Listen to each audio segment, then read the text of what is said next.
विरासत में तो नहीं मिली थी, लेकिन जो बचा कुचा था वो भी स्वाहा।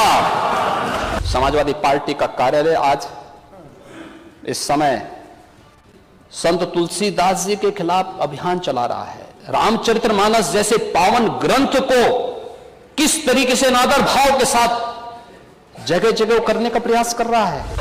महोदय, ये चौपाई है कहां पे? अगर आप रामचरितमानस के सुंदर कांड में जाएंगे तो सुंदर कांड में यह प्रसंग तब आता है जब भगवान राम 3 दिन तक समुद्र से लंका में जाने के लिए रास्ता मांगते हैं और रास्ता नहीं मिला।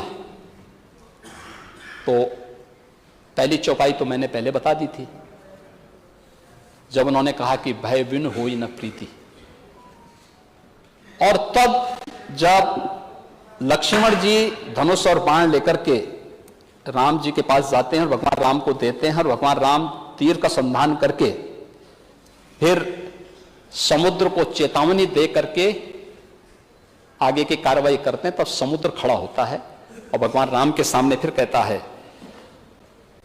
महोदय ये वही पंक्ति है, प्रभु भल कीन मोई सिक दिन ही मर्यादा पुनि तुम्हारे कीन ही, ढोल गंवार सूत्र पशुरानी सकल ताड़न के अधिकारी। अब ये सीख से है, शिक्षा से है। तो मैंने शुरू में इसी बात को कहा ना, विरासत में नहीं मिलती।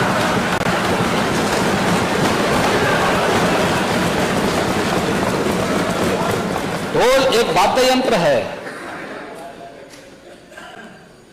गंवार का मतलब अशिक्षित से है,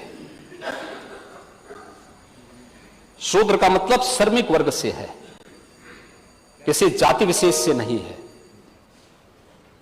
और बाबा साहब भीमराव अंबेडकर भी इस बात को कह चुके हैं कि दलित समाज को आप शूद्र मत बोलो। और आपने तो बाबा साहब भीमराव अंबेडकर जी के प्रति किस प्रकार का व्यवहार किया था तो जग जाहिर है। उनके नाम से बनी हुई संस्थाओं के नाम बदल दिए गए, क्या कुछ नहीं किए जी। आपने तो घोषणा भी की थी कि हम आएंगे तो बाबा साहब भीमराव के अंबेडकर के सारे स्मारकों को हटा देंगे, टेंट हाउस खोल देंगे, वहां पे मैरिज हॉल खोल देंगे। ये घोषणा भी तो कर रहे थे आप। आज सामाजिक न्याय की बात करते हैं। और नारी का मतलब स्त्री से है, मातृसत्ता से है। मध्यकाल में जब यह रचा गया था उस समय महिलाओं की स्थिति क्या थी? रामचरितमानस की रचना जिस कालखंड में हुई थी उस समय महिलाओं की स्थिति क्या थी? किसी से छुपा हुआ नहीं है।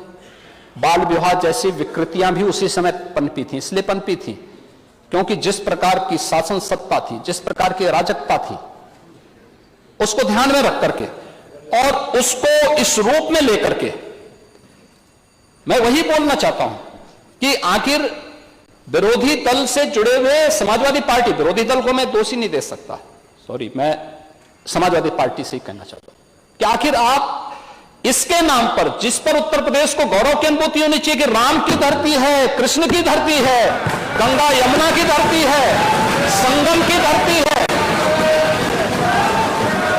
और उत्तर प्रदेश की धरती पर रामचरितमानस और वाल्मीकि रामायण जैसे पवित्र ग्रंथ रचे गए, जिस उत्तर प्रदेश वासियों को गौरव की अनुभूति होनी चाहिए, आप उस पवित्र ग्रंथ को जला करके क्या देश और दुनिया में रहने वाले 100 करोड़ हिंदुओं को अपमानित करने का काम नहीं कर रहे हैं?